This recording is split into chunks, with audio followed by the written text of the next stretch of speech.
Today we're going to be having a look at some more Cloud Lightning ship design. We're going to be focusing on cruisers because last time we sort of focused on battleships. So I just want to have a look at cruisers and a number of battles to see how these play out against each other with their strengths and weaknesses and how to combat each design.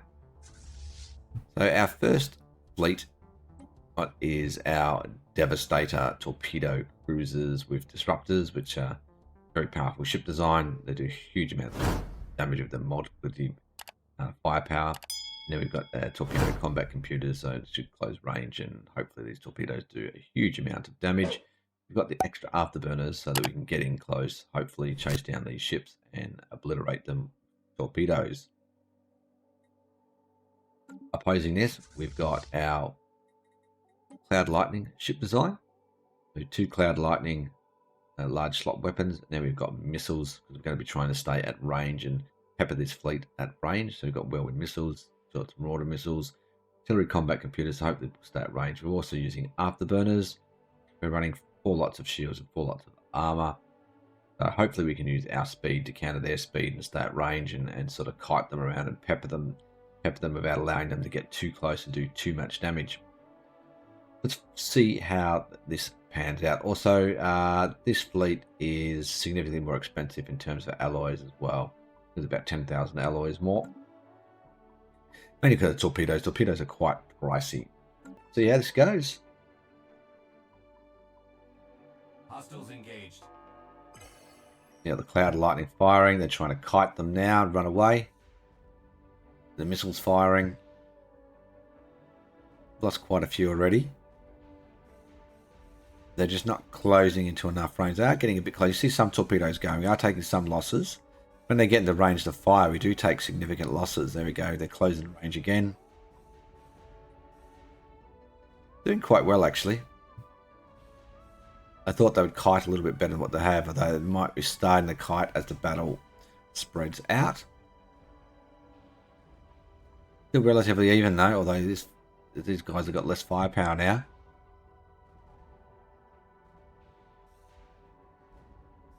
Very even, actually. Although they got a slight numbers advantage, possibly, or there might just be more retreated fleets. See, they are closing range effectively in this battle.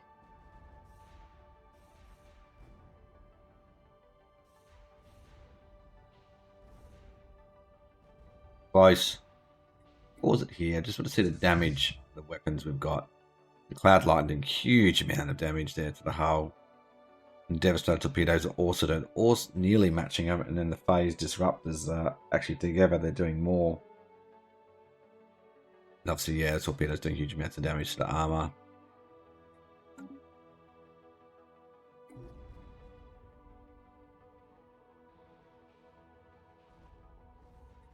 Just chasing down the last few ships now.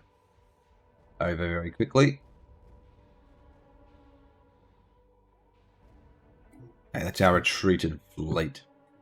Right, let's have a look at the winning ship design. So we had 42 of 72. So we lost 30 cruisers, and they lost 39 cruisers. So the winning ship design. This Cloud Lightning with the missiles, artillery combat computers, a mix of armor and shields, and the afterburners. Although they didn't do quite as well as I thought they would. I've run a few tests, and in a few battles they tend to do better than what they have. In this instance, this fleet design, the losing design, was closing quite well a lot of the times. It didn't seem to get caught in that combat kiting bug where they just sort of float around in the middle. They were effectively jumping from one side to the other and in the middle and really closing down the enemy, which was good to see. It didn't bug out, so maybe there is a bit of hope there. They have done this battle a few times and it has bugged out, so it could just be an RNG thing. It's random. Combat computers could glitch out. In this occasion, they didn't do it, and it was a pretty close battle in the end. You can see the alloys cost 34,000 to repair this fleet, get those 39 cruisers, whereas this fleet is only 20,000 to get 30 cruisers. So you can see the significant cost difference there in each cruiser, because of the Devastator torpedoes. It's quite costly. Alright, let's move on to our next battle.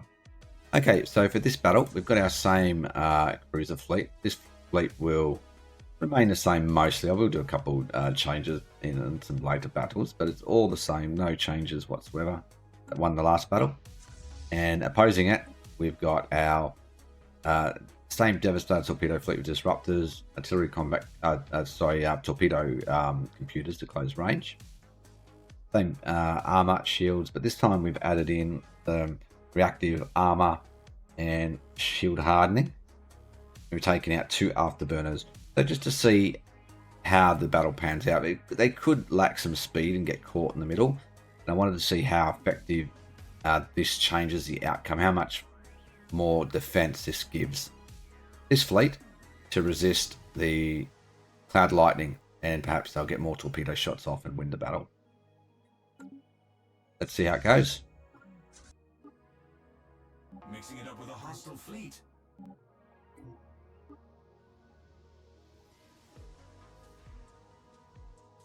It looks like they are struggling to close range, but they're not taking huge losses at the moment. They are taking some losses, but not as fast as previously. They just can't close range though, because they lack the speed. Yeah, and they're just, like I said, the last battle, they just seem to get caught in this middle. They just need to pick a target, just charge in here and just unload.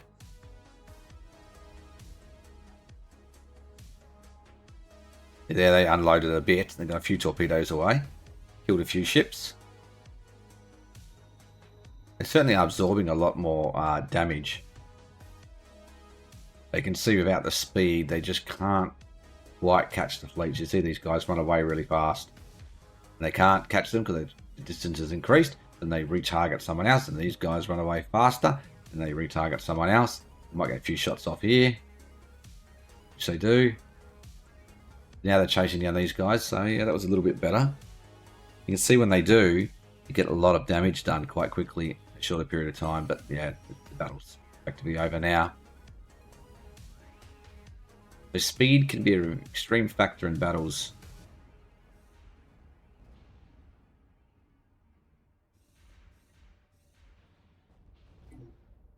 That's the retreated fleet there. So the losing fleet lost 41 cruisers, which was this design. But even with the adding in living and shield hardening, we didn't really. The battle went a little bit longer. The ships lasted a bit longer, but they didn't do anywhere near enough damage because they just could not get within range with these shorter range weapons. Versus the cloud lightning, which we only lost 9 cruisers in total. So that was a very victory. You can see there how the speed of the previous ship designs for the afterburners on this fleet was a lot more effective. But anyway, they lost 2 in a row, and that's just the difference between short range weapons versus long range weapons. And even though the Devastator torpedoes are probably one of the best weapons in the game, but if you can't get into range to use them, they're ineffective. Right, let's look at the next battle. So for this battle, we've still got our cruiser Cloud Lightning cruiser fleet, which is unchanged, no changes in the design whatsoever. And opposing it, we have our neutron launchers with missiles and a little bit of disruptors for some close in range if the enemy fleet gets too close, which they probably won't, but that's there for a bit of balance. We've got mostly armor, 1 shield, got the living reactive armor and the advanced shield hardening, and 1 afterburner are using artillery combat computer. So this is going to be a ranged duel. This is the neutron launchers that have 120 range versus the Cloud Lightning that has only 60 range, but the missiles have 120 range. So it's going to be a battle between if the Cloud Lightning can kill the neutron launcher ships before the neutron launchers can kill the Cloud Lightning ships, and these guys have got probably a bit of an advantage with the shield and armor hardening. Let's see how this pans out.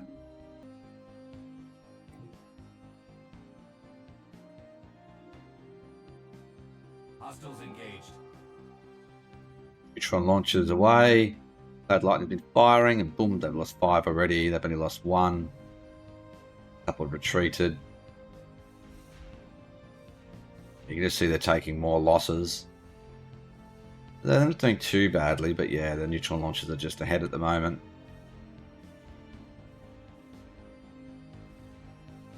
Yeah, doing a lot of damage. So if we pause the fight here, let's just look at the damage output. You can see the neutron launchers there ahead of the Cloud Lightning. Look at that efficiency, 174%. And then you got some more phase disruptors as well, chiming in with some damage. Marauder missiles are doing quite well.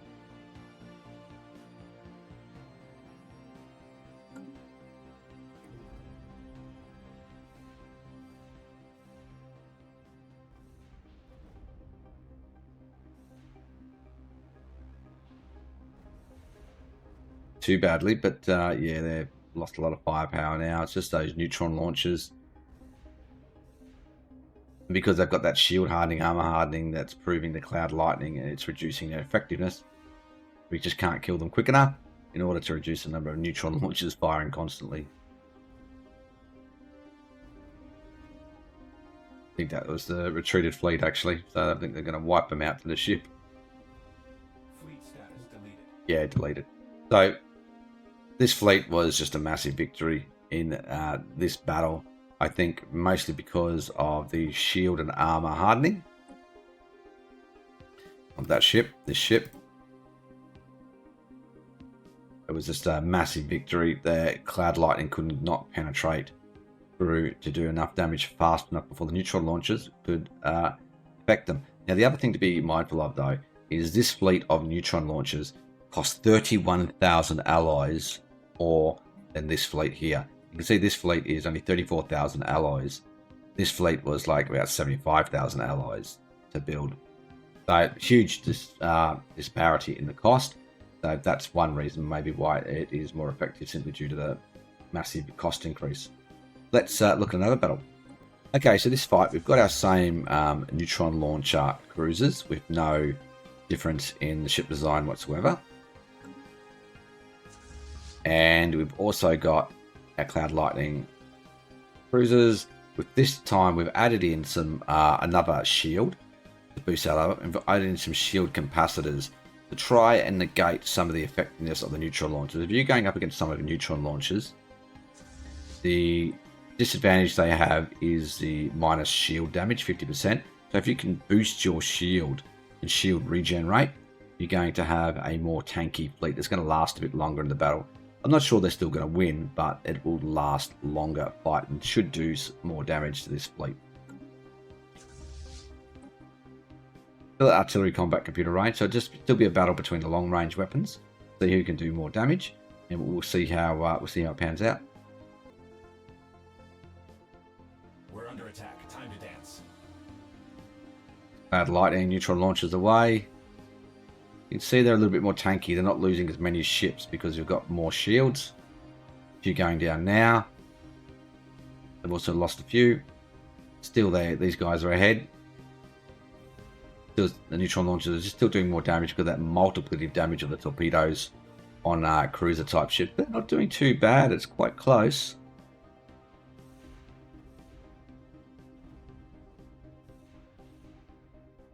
Closer than I thought it would be. Only about 10k different firepower, but yeah, about 8 ships, 9 ships. They seem to be spreading out now. I think they're just losing too many ships.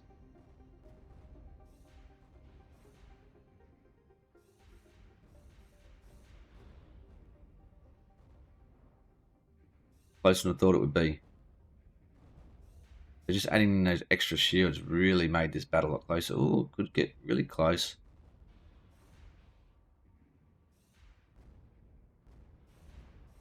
Lightning does have a faster firing rate and hit rate as well. It's like an instant hit weapon. Pretty close, very close.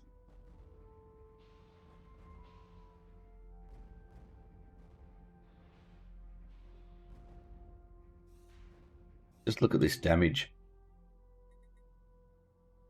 Cloud Lightning's in front in this one, in front of the neutron launchers. Probably because the neutron launchers are struggling to get through the shields, doing huge amounts of damage to the shields. You can see only 50% efficient. The Cloud Lightning is 100% efficient. See who actually wins this. Only a couple ships difference.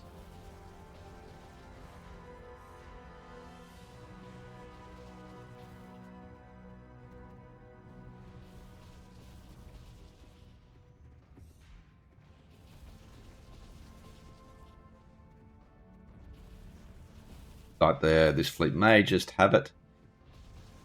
Got a few more ships in the fight, although it is closing still. It's coming down to the last few ships. 4K versus 13K now, yeah, 2K. Last couple of ships, so very close. Okay, that's a retreated fleet. Okay, so our Cloud Lightning cruisers lost nearly 40. It was 39 ships. So 26,000 alloys replacement. So certainly you can see how the shields made it far more effective fight. And you can use some, if you've got it, you can use some more better weapons here, shields and archaeotech weapons. And if you've got it, then maybe some nanite repair might make it look a lot better. These guys lost. Well, it's meant to be 72, so what did they lose? They lost. Hang on, let's just increase that again. They really need to fix this fleet manager. So over 30,000 alloys they lost. So the numbers of cruisers that they've got there to replace. And what was that? 30,000 versus 26,000. So because we simply lost more. That was the winning design. Still, won a couple in a row now. They're pretty effective, and we could probably make it a little bit more effective if we added in some extra missiles there as well. So we could probably win with a greater margin. I just had them in for to fight any ships that close the range and try and damage them that way. But you could easily put a couple more missiles in there. We might be winning by an even margin. Doing the next fight. Okay, so for this battle, what I've done is I've taken out the missiles, I've added in disruptors so they work really good synergy with the Cloud Lightning. I've kept our shields and shield capacitors because that seemed to work pretty well. I've added in picket combat computers instead of artillery. So the idea is to close to a closer range, use our disruptors as well as Cloud Lightning together and hunt down this enemy neutron fleet a bit better. Anything I'm not sure is if you'll get close enough range, because without the afterburners, with the speed to actually catch this enemy fleet, which is our neutron launchers with missiles and disruptors. And what I've done as well, I've taken out the shield hardening and the armor hardening and added in afterburners. So this fleet will try and kite more around and to see how effective it is without the shield hardening, to see if that is the actual difference in the battles. The armor and shield hardening, or with speed, will give you the same result or a better result. Let's find out. Mixing it up with a hostile fleet. Neutron launches away and they're trying to run now. Cloud Lightning still firing. I've seen a few disruptors getting in there firing. Not all of them, because they are effectively kiting at the moment. Firepower differences there. Ship numbers are roughly equal. They're not getting much. They're just hovering in the middle, though. They're not getting those disruptors going, which is a bit of a problem. They need to close and use their disruptors. Come on. Get in there. A few disruptors firing, but not many. Still, the battle looks like it's going in its favour. Cloud Lightning is doing the damage. Let's just pause this, have a look at the damage. Yeah, the Cloud Lightning is doing a lot of damage, and you see the Marauder missiles, and then the neutron launchers are actually third place. That's probably because they're struggling to get through the shields. They're still doing a lot of damage to the shields. The Cloud Lightning is going straight through, and you can see here, shields are still quite high. And this is our Cloud Lightning fleet. And you can see the disruptors doing a lot of damage to the hull, going through everything, of course. The Cloud Lightning is doing most of the damage there.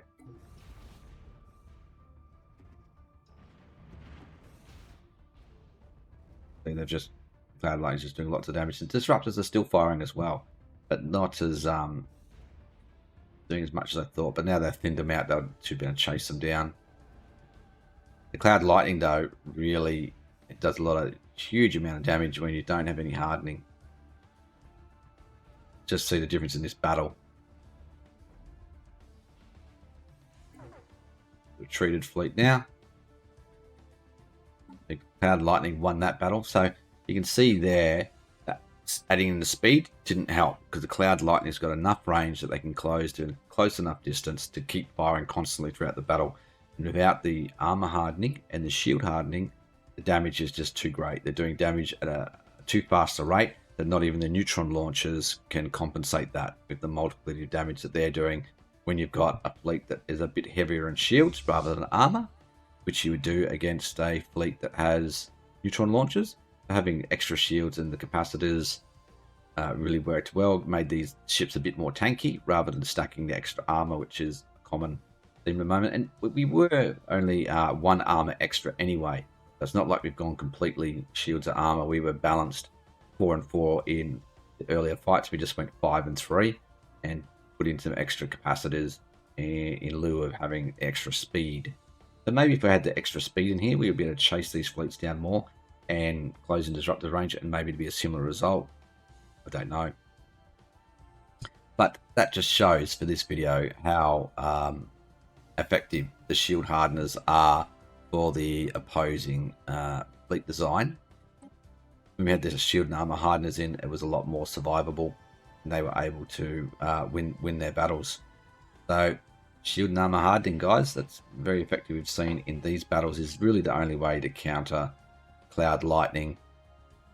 And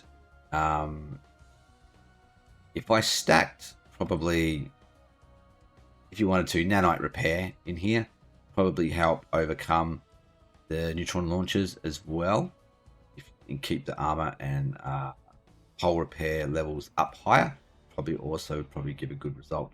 But that's going to be it for today's video. We've seen a number of battles and some interesting results, and Cloud Lightning is still very strong, even in cruisers. Probably the next thing I'll probably want to do is some combination fleets in another video, like battleships, cruisers, destroyers, that type of thing. Combine them with Cloud Lightning weapons against other various weapon types and see how they go, see how effective they are. Alright, so you've seen Cloud Lightning up against some of our most effective weapons in the game, in the torpedoes. Really, the Cloud Lightning did a bit better than I thought they would, considering they don't have multiplicity damage where the torpedoes do. So, alright guys, hit that like button for me, subscribe to the channel, give me some comments on some ship designs and things that you'd like to see. Also, I did have a bit of feedback on the experience on the ships, but the experience is just, that's all the same. It's all at an experience rank level when the ships build. That's just for all fleets. Get that. I think it's due to probably due to supremacy, probably what I've gotten. Plus I've researched all the technologies as well. Tests. Alright guys, that's it for this video. Thanks for watching. I'll see you next time. Bye for now.